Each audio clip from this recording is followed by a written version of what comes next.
अस्सलाम वालेकुम आदाब नाज़रीन। तलख्तुन शीरीं का ताज़ा शुमारा लेकर हम आपकी खिदमत में हाज़िर हैं।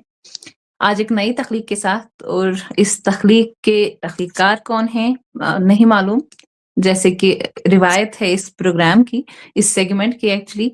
तो हमें जिस तरह से ग़ज़ल मौसूल हुई थी, हमने बिल्कुल मेनॉन वैसे ही अपने एक्सपर्ट तक पहुँचा दी थी। आज जिस ग़ज़ल पे हम बात करेंगे, वो आपके गोशोगुज़ार करने से पहले मैं आपको रूबरू कराना चाहूँगी हमारे आज के एक्सपर्ट से। हमारे आज के एक्सपर्ट किसी तारुफ़ के मोहताज नहीं हैं। वो अदबी हलकों में अपनी पहचान बना चुके हैं और बहसियत नक़ाद पता नहीं उन्हें पसंद है भी ये अपने लिए ये लफ्ज़ या नहीं, लेकिन हम उनको मान चुके हैं, तस्लीम कर चुके हैं। मेरी मुराद डॉक्टर जावेद रसूल साहब से हैं। जावेद रसूल साहब जी, अस्सलाम वालेकुम, आदाब। आपका बहुत-बहुत शुक्रिया। बहुत-बहुत शुक्रिया आपका कि आपने मुझे इस लायक समझा कि मैं इस पर बात करूँ। बहुत-बहुत शुक्रिया आपका। अपने कीमती वक़्त में से कुछ लम्हात निकालना आज के दौर में, मादियत के दौर में बहुत बड़ी बात है और ये काम आप करते आ रहे हैं, मैं देख रही हूँ। हम सब देख रहे हैं कि आपका अदब के तईं जो खुलूस है, जो मेहनत, जो काविश आप करते हैं, अल्लाह उसका समर भी आपको अता करे। तो मुझे उम्मीद है कि आप तक पहुँच गई होगी ग़ज़ल। जी, बिल्कुल, बिल्कुल पहुँच चुकी है। इससे पहले कि मैं खुद को हटाकर आपके और नाज़रीन के बीच मुग़ल ना हूँ, उससे पहले अगर आपकी इजाज़त हो तो मैं ये ग़ज़ल पढ़ूँ? जी, ज़रूर, ज़रूर। जी। ग़ज़ल कुछ इस तरह से है कि कुछ बात है वो हमको बुलाकर नहीं मिला, वो पास अपने हमको बिठाकर नहीं मिला, हम चाहते थे उसको उसी को हो ये ख़बर, वो जानकर भी हमको बताकर नहीं मिला। उसकी निगाह नाज़ में गर्दिश थी दर्द की, दुनिया से अपने अश्क छुपाकर नहीं मिला। उसको दवाए ज़ख्म की आदत कभी न थी, वो ज़ख्म जान हमको दिखाकर नहीं मिला। रुखसत हुआ तो भीड़ ने मिलने नहीं दिया, कहने को वो सलाम खुद आकर नहीं मिला। कुछ देर वो ख़मोश रहा और फिर अलम, यादों के सोच राग चलाकर नहीं मिला। करीब कयास है कि हुँ, अलम उनका तख़ल्लुस ना हो, हुँ, क्योंकि जब टीम तक ये ग़ज़लें या नज़्में जो भी तख्लीक में पहुँचती है तो वो मेक श्योर करते हैं कि किसी तरह का ना रहे ऐसा कोई अ, क्लू क्लू ना रहे जिसे कि हम जिसे कहते हैं, जिससे हम पहुँच जाएँ जी, तख्लीकात तक। जी। मुझे नहीं पता, हो सकता है कि उनका वाक़ई में ये हो हुँ, हुँ। तख़ल्लुस, लेकिन मुझे जहाँ तक मुझे लगता है कि उनका ये तो नहीं होगा। मुझे वाक़ई नहीं पता कि किनकी ग़ज़ल है, आपको नहीं पता किनकी ग़ज़ल है। ये इस सेगमेंट की खूबी ही है कि बगैर किसी तख्लीकार के इंट्रोडक्शन के हम ग़ज़ल पे बात करते हैं और जी, बात करते हैं बस। तो तबसरा करें आप।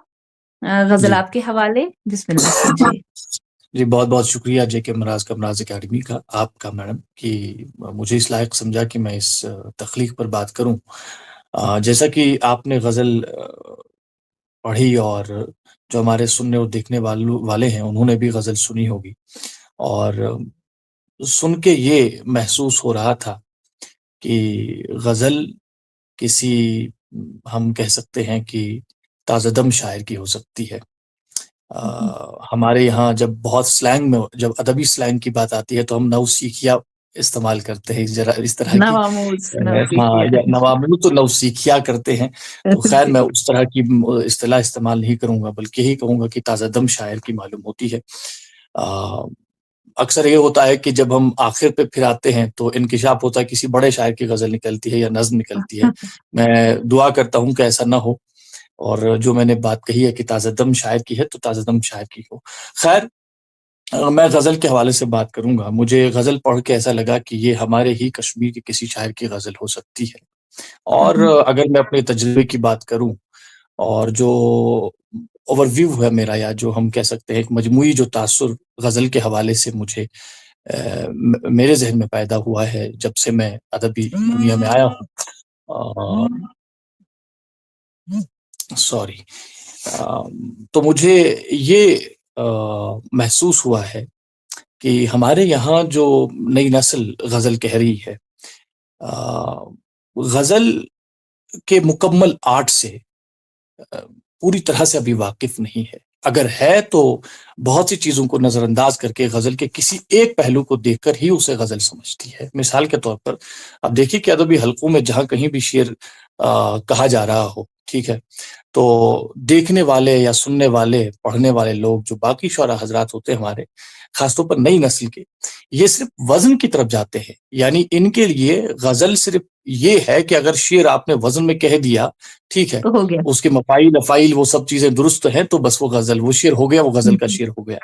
जबकि गजल में देखिए आपकी जो अल्फाज इस्तेमाल होते हैं उनमें मुनासिबत होना और दो मिसरों में मुनासिबत होना सबसे बड़ी बात है। शेर कैसे बनता है कि जब दो मिसरों में आप एक रब्त कायम करते हैं, ठीक है, बिल्कुल। आप ये हरगिज नहीं हो सकता कि मिसरा कुछ और हो, दूसरा मिसरा कुछ और हो, आप उसे गजल का शेर कह सकते हैं। शेर कहने के लिए तो कोई भी चीज है, अब आप शेर कह सकते हैं, कुछ भी कहिए, शेर वजन में थोड़ी बहुत चीज आ जाएगी तो हाँ, उसको शेर हम मौजू कह कर सकते लें हैं। और बस हो गया। हाँ शेर, लेकिन गजल कहना ये मैं समझता हूँ कि जिस तरह से कहा गया है कि चीजें दिगरस्त, तो मैं हमेशा ये समझता हूँ कि गजल का आर्ट बहुत मुश्किल आर्ट है। और बहुत बनिस्बत मुश्किल अगर है। आप हाँ अगर आप किसी और हैयत की सेंस की कोई बात। शायरी करते हैं, ठीक है, तो गजल के आर्ट को मुश्किल समझता हूँ, इसलिए कि इसमें बहुत कुछ झेलना पड़ता है। कभी कभी अपने ख्याल को आप अपने सामने सुकड़ता हुआ महसूस करते हैं, और सुकड़ते एक्चुअली हुए ख्याल में एक जरा सी नमी पैदा करना और जरा सी जुम्बिश पैदा करना, वो हरकत पैदा करना या उसको जुम्बिश देना, ये कमाल होता है शायर का।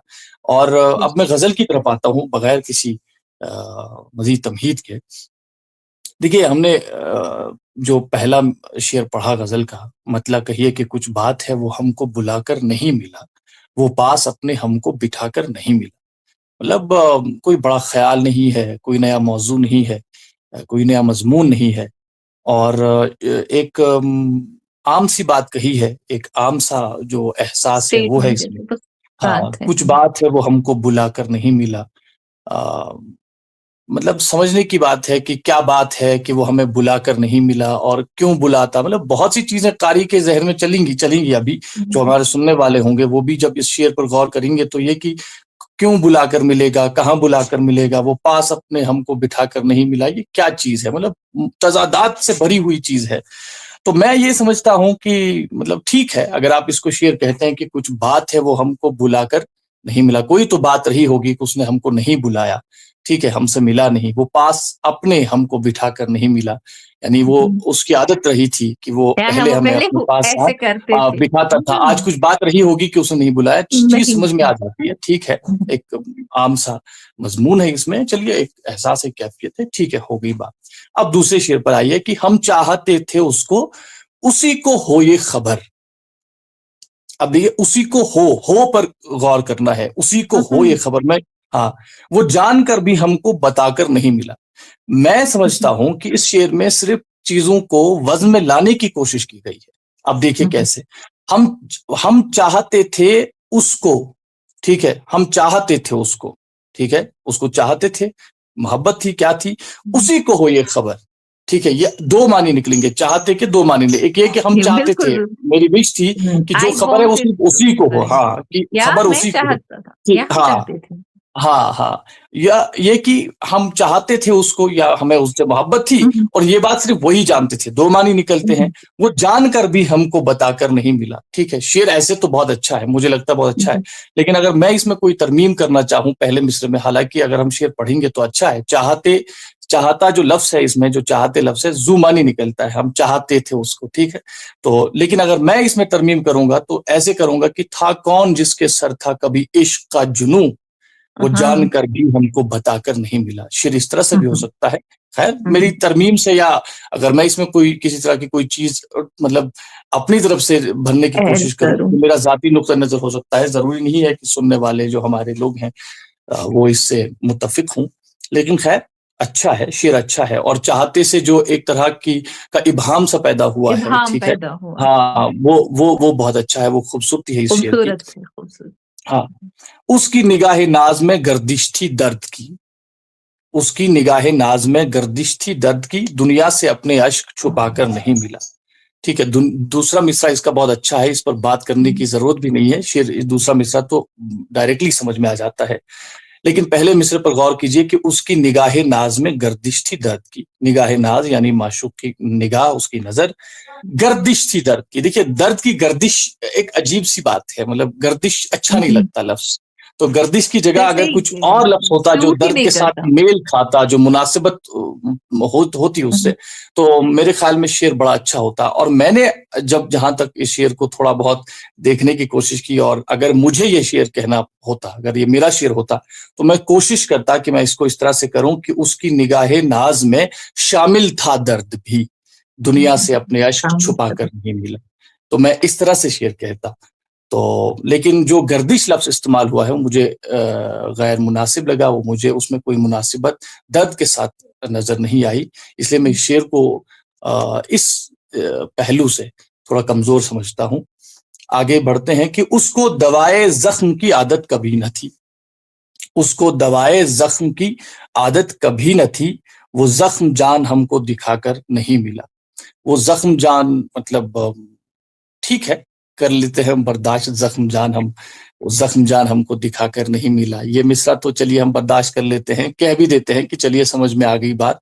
लेकिन पहले मिसरे में देखिए कि उसको दवाए जख्म की आदत कभी नहीं। अब मुझे जख्म के साथ दवा लफ्ज कभी अच्छा नहीं, मैं सच कहता हूं। और शायद मैंने आज से पहले अगर देखा भी हो दर्द ये जख्म का लफ्ज इस्तेमाल हुआ है, तो मैंने इसके लाह के साबके में कहीं पर दवा का लफ्ज इस्तेमाल नहीं देखा है कि इसका इस्तेमाल हुआ हो। तो मैंने इसमें तरमीम की, मुझे लगा कि दवाए जख्म के बजाय अगर इलाजे जख्म कर देते, ठीक है, तो या रफू का लफ्ज किसी तरह से इसमें फिट करने की कोशिश कर रफू देते, जख्म रफू के भी है साथ। ना, तो रफूए वगैरह, तो इस तरह से अगर उसकी चीज बनती है वजन के हवाले से भी, क्योंकि अगर ये शायर शेर कहता है तो जाहिर है कि ये लफ्ज को किस तरह से वजन के सांचे में, उस मीटर के सांचे में फिट करना वो जानते भी होंगे जानता वे। होगा, है ना। या फिर किसी उस्ताद को अगर भेजते हैं, तो उस्ताद अगर जानते हैं तो जाहिर है वो भी इसमें अपनी वो भी इसमें तरमीम कर सकते हैं। और अगले शेर पर की तरफ बढ़ते हैं कि रुखसत हुआ तो भीड़ ने मिलने नहीं दिया, तो भीड़ ने मिलने नहीं दिया, भेजा सलाम उसने खुद आकर नहीं मिला।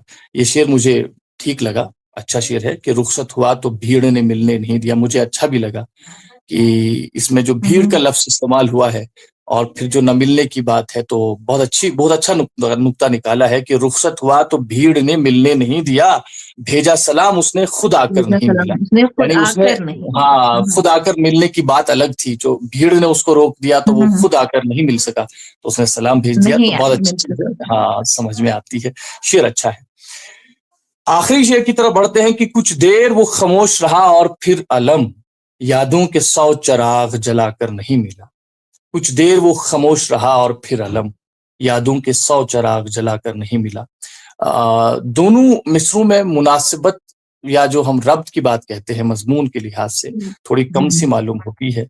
तो मैंने इस शेर में चाहा कि, जैसे मैंने कुछ अशार में आपको दिखाया भी कि मैंने तरमीम किया, मैंने चाहा कि अगर मुझे ये शेर कहना होता तो मैं किस तरह से कहता।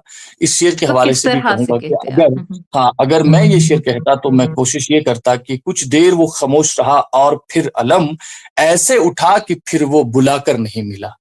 तो मतलब मुझे मतलब जो मैं इसलिए ये तरमीम मैंने इसलिए की, चाहे जहां किसी भी शेर में मैंने तरमीम की है, वो ये जहन में रखते हुए की है कि मुनासिबत जो दो मिसरों में है, जो रब्त, वो मानवी रब्त वो पैदा हो। तो मैं इस शायर को मशवरा बस इतना ही दूं कि आप जब शेर कहते हैं तो अपने ही शेर की नस्बी कीजिए, अपने ही शेर को समझने की कोशिश कीजिए कि आप कहना क्या चाहते हैं। और अगर आपको खुद लगता है कि वाकई दो मिसरों में मुनासिबत है, तब वो शेर हो जाएगा और आप भी समझ लीजिए कि शेर हो गया। लेकिन ऐसे ही कोई चीज आपने कह दी जो मिस्र जो मीटर में तो आ गई, वजन में तो आ गई, वो नहीं होता है। कोई भी चीज हो वो शेर नहीं हो सकती, वो कोई चीज और कुछ हो सकती है। लेकिन जब आप गजल कह रहे हैं तो इस बात का ख्याल रखना बहुत जरूरी है, क्योंकि हर शेर इसमें एक इकाई की तरह होता है, एक यूनिट होता है, एक मानवी यूनिट होता है। तो उस एतबार से ये चीज बहुत जरूरी बनती है कि शायर मुकम्मल मजमून इन दो मिसरों में बयान करे, ठीक है। तो ये जो चीजें रह जाती हैं, ये जो एक तरह का स्पेस रह जाता है या एक तरह का कॉन्ट्रडिक्शन जो तजाद पैदा होता है, अगर इसको भी मिसाल के तौर पर देखने की कोशिश करें कि बाज अशार में ये चीज बहुत अच्छी लगती है, खासतौर पर गजल के हवाले से, जैसे हमने लफ्ज चाहते के हवाले से बात की थी कि ये जो इबाहम है या ये जो चीज़ है, ये जो दुई है, ये बहुत अच्छी मालूम होती है, लेकिन हर जगह जो ऐसा नहीं होता है। खूबसूरती हर बढ़ाती शेर में हाँ, हर शेर में ऐसा नहीं होता है। जैसा कि मैंने आखिरी शेर में कहा कि फिर से इस शेर को पढ़ता हूँ कि कुछ देर वो खामोश रहा और फिर अलम यादों के 100 चिराग जलाकर नहीं मिला। मतलब अम, कारी जब इस चीज़ को समझने की कोशिश करेगा या यही शायर जब इस चीज़ को समझाने की कोशिश करेगा, बहुत वक़्त लगेगा उसे चीज़ समझाने में, बात समझाने में कि मैं क्या कह रहा हूँ। है। तो मेरे ख़्याल में ये चीज़ ज़रूरी है कि अगर आप इसमें रब्त पैदा कर सकते हैं, आप में वो सलाहियत है तो कीजिए। और बाकी ग़ज़ल मुझे ठीक-ठाक लगी और इस शायर में इम्कानात हैं, ये अच्छा शायर बन सकता है अगर ये मतलब और पढ़ने की कोशिश करता है, मुताला करता है और ख़ास तौर पर उस्ताद बहुत ज़रूरी है। देखिए हमारे यहाँ मैं चूँकि कुछ ही मिनट हमारे पास हैं अभी, तो मैं आज अभी हमारे हमारे पास दोस्त टाइम हाँ, है, आप हमारे ले लें। जी, हमारे वी हमारे हैव जो सम 10 हुँ, हुँ, 10 मिनट्स, मैं 10-20 मिनट। हाँ, मेरे मेरे मेरे अहद के जो शायर हैं, जो इस वक़्त हमारे मतलब हम उम्र भी कह सकते हैं हम, ठीक है? मेरी कंटेम्परेरीज़ नस्ल हैं। के कंटेम्परेरीज़ मेरी नस्ल के शायर हैं।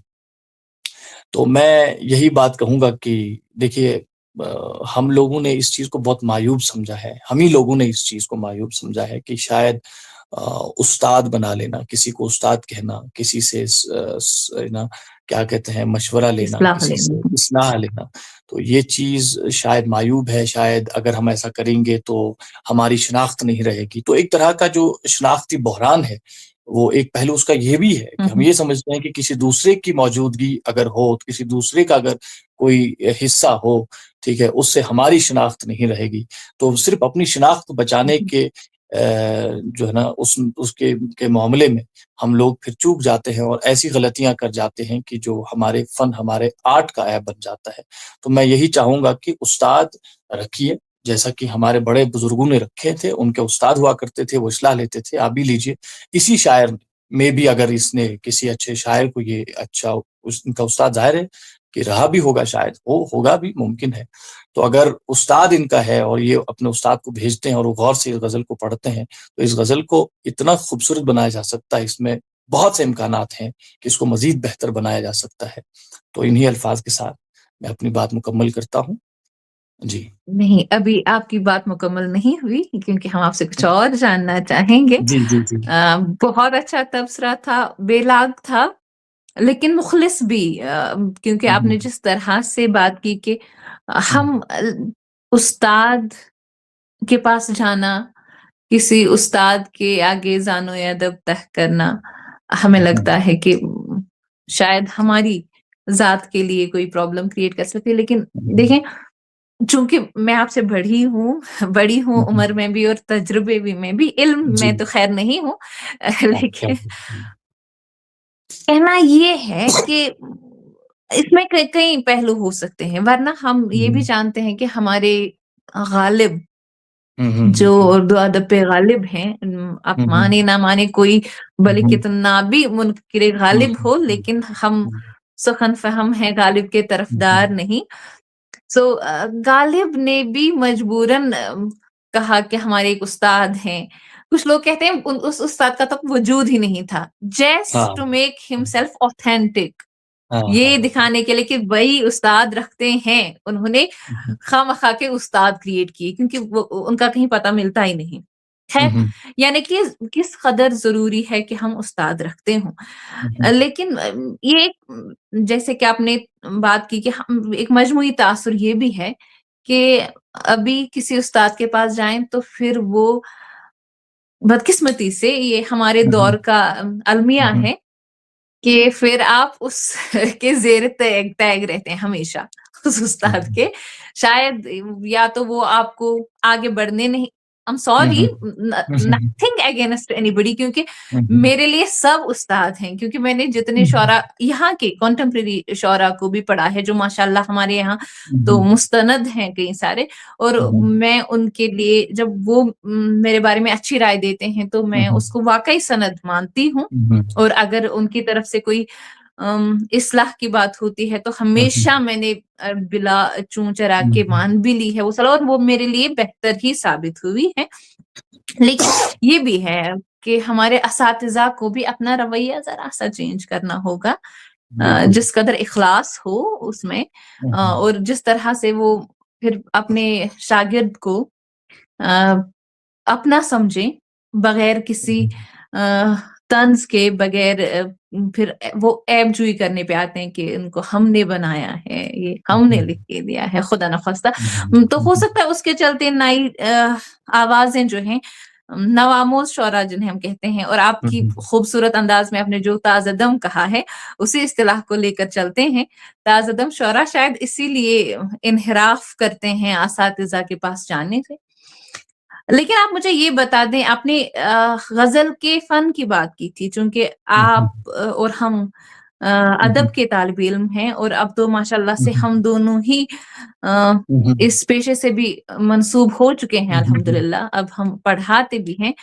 तो आपको क्या लगता है कि शेरियत, जैसे आपने कहा कि आप शेरियत को ज़्यादा अहमियत देते हैं कि एक एक हाँ, हाँ। ग़ज़ल में, एक शेर में मानवी सतह कैसी है? शेर में सिर्फ़ काफ़िया पैमाई ना हो, शेर में सिर्फ़ लफ़्ज़ इधर-उधर से लाए ना गए हों। कभी-कभी यूँ भी होता है कि ऐसे भी अशआर नज़र से गुज़रते हैं जिनमें बड़े सकील अल्फ़ाज़ इस्तेमाल किए हाँ, गए होते बिल्कुल। हैं, लेकिन मानवी रब नदारद। हुँ, तो हुँ। आपको क्या लगता है, क्या वजह हो सकती है कि हमारे यहाँ के जो ताज़ा-दम नवामूज़ शुअरा हैं, उन्हें उरूज़ की ज़्यादा फ़िक्र रहती है, उन्हें मीटर की ज़्यादा फ़िक्र रहती है और शेरियत की नहीं। आपको क्या लगता है? आप तो पढ़ते हैं, आप तबसरा करते हैं, आप जी, माशाअल्लाह जी। इतने अच्छे मुबस्सिर हैं। हुँ। तो देखिए, मैं इस बात को इस तरह से देखता हूँ, मैं इसको अपने मखसूस खित्ते के तनाज़ुर में नहीं देखता हूँ। मैं समझता हूँ कि ये एक सदी का रुझान है, बल्कि एक सदी से हम यूँ कहेंगे कि एक सदी से ये रुझान चलता आ रहा है कि हमारे यहाँ बरसग़ीर में इस वक़्त ग़ज़ल बहुत मशहूर है और काफ़ी अरसे से ग़ज़ल बहुत छाई हुई है, और जब से सोशल मीडिया आया है, तब से ग़ज़ल ने एक धौंस जमा रखी है, और जो बाकी हैयतें हैं, जैसे नज़्म हो, जैसे मिसाल के तौर पर दूसरी शेरी हैयतें हैं, उनके वजूद पर गालिब आने की कोशिश की है ग़ज़ल ने। और ये जो एक हाइप मिली है ग़ज़ल को, कहीं न कहीं इसने मुतासिर किया है, जहाँ कहीं भी उर्दू बोली जाती है, लिखी पढ़ी जाती है। हमारे यहाँ भी ग़ज़ल का रुझान, जो ग़ज़ल में ये जो मीटर वग़ैरह की, अब ज़ाहिर है कि जब हम ग़ज़ल की बात करते हैं कि एक रुझान साज़ एक हैयत के तौर पर उभरी है, तो इसके अपने भी कायदे हैं, और हमारे कश्मीर में ख़ास तौर पर ये चीज़ है कि ग़ज़ल को बहुत कॉम्प्लिकेटेड बनाने की कोशिश की गई। ये कहा जाने लगा कि भई आप ग़ज़ल कह ही नहीं सकते, क्योंकि वज़न आपका टूटता है, आपको बहुत मशक़ करनी पड़ती है, ये एक मैथमेटिकल चीज़ है, इसमें ये चीज़ का एल्गोरिथम अगर है, डिफरेंट है वग़ैरह-वग़ैरह। तो जो ये कॉम्प्लिकेशंस पैदा की गई हैं, तो हमारे शायर को लगा कि भई ये क्या चीज़ है? कोशिश तो हम भी करेंगे, हम देखते हैं कि ये क्या है। तो इन्होंने क्या किया, इन्होंने कोशिश की इस चीज़ को सीखने की, आज भी कोशिश कर रहे हैं इस चीज़ को सीखने की। लेकिन सिर्फ़ इसी एक चीज़ को आप समझ लीजिए कि ग़ज़ल का मतलब कुल बता दिया गया। यानी कि इन टोटैलिटी अगर हम ग़ज़ल को देखेंगे, ये कहा गया कि जो वज़न में चीज़ आएगी, वही जैसे कि मैंने इब्तिदा में कहा, वो ग़ज़ल है। तो जानबूझकर या फिर मैं समझता हूँ कि गैर शऊरी तौर पर, ठीक है, चीज़ों को नज़रअंदाज़ किया गया, जो बाकी मीटर्स हैं, जो बाकी पहलू हैं ग़ज़ल के, जिनसे ग़ज़ल बनती है, ग़ज़ल कहलाती है, उनको नज़रअंदाज़ किया गया, या ये कहा गया कि वो तो आसान सी चीज़ है, वो तो आप सीख लेंगे, वो कोई बात नहीं है कि आपके पास अल्फ़ाज़ नहीं है, आपके पास लफ़्ज़ियात नहीं है, डिक्शन नहीं है वग़ैरह, वो तो आप सीख लेंगे। रब्त पैदा करना, मानी होना वग़ैरह चीज़, मज़मून होना, ख़याल होना, ये तो दूसरी तरह की चीज़ें हैं, ये तो सेकेंडरी चीज़ें हैं, ये तो अब बाद में आएँगी, लेकिन सबसे इम्पोर्टेंट जो चीज़ है, वो है वज़न। इसके बगैर तो ग़ज़ल हो ही नहीं हुँ, सकती। हुँ। अब पूरा जो मैंने कहा कि जो ध्यान इस तरफ भटका है या भटकाया गया है, तो ये चीज़ गालिब आ गई, और वो जो दूसरी-तीसरी चीज़ें हैं, जिन पर को मेहनत उतनी ही करनी थी जितना आप वज़न सीखने पर करते हैं, वो छूटती गई। आप देखिए ट्रू। कि हमारा बड़ा शायर भी जब कभी बरमहल शेर कहता है, मिसाल के तौर पर, तो सामने वाले को, ख़ास तौर पर मैं तो अपनी बात कहूँगा कि मैं सोचने लगता हूँ कि साहब, आपको बहुत वक़्त लगता होगा कि जब आप शेर कहते होंगे, उस शेर की नोक पलक दुरुस्त करने में, क्योंकि बरमहल और बरजस्ता शेर कहते वक्त बहुत कुछ ऐसा है कि जो छूटता जा रहा है।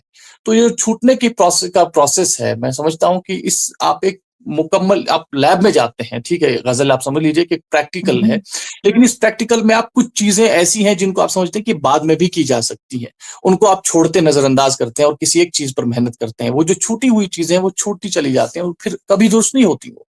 तो ये भी एक चीज है।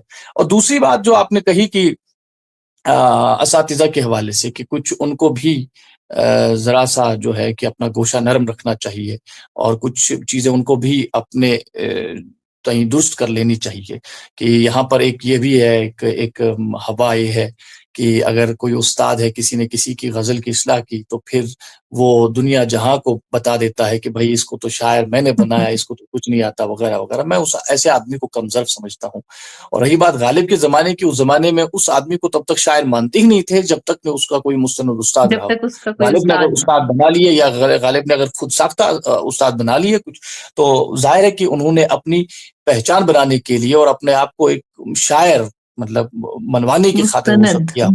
लेकिन आज के दौर में थोड़ा मुख्तलिफ है। देखिए, और दूसरी बात यह है कि हम उस्ताद किसे कहते हैं। हमें ये लगता है कि साहब उस्ताद वही हो सकता है जो बुजुर्ग हो, ठीक है। मिसाल के तौर पर मैं बात कहूंगा शफक सोपोरी साहब की, या हमारे यहाँ रफीक राज साहब हैं, या हमारे यहाँ नजीर आजाद साहब हैं, बशीर दादा साहब हैं, बड़े बड़े लोग हैं, कितने ही नाम मैं अब लूं, कि लोगों को लगता है कि उस्ताद यही हो सकते हैं, इनके सिवा कोई दूसरा ऐसा है ही नहीं कि जो जी उस्ताद बनने के लायक हो। जी जी देखिए, अब दुनिया बदल चुकी है, अब जमाना बदल चुका है। आप अगर अपनी उम्र की किसी आदमी को देख रहे हैं कि वो शेर कहने में बड़ा मतलब ठीक ठाक है, देखिए ये तो फन है ना, ये तो आर्ट है। मतलब इसमें ये नहीं है कि कोई बड़ा आर्ट शायर जो है वो क्राफ्ट। पुख्ता हुआ हो।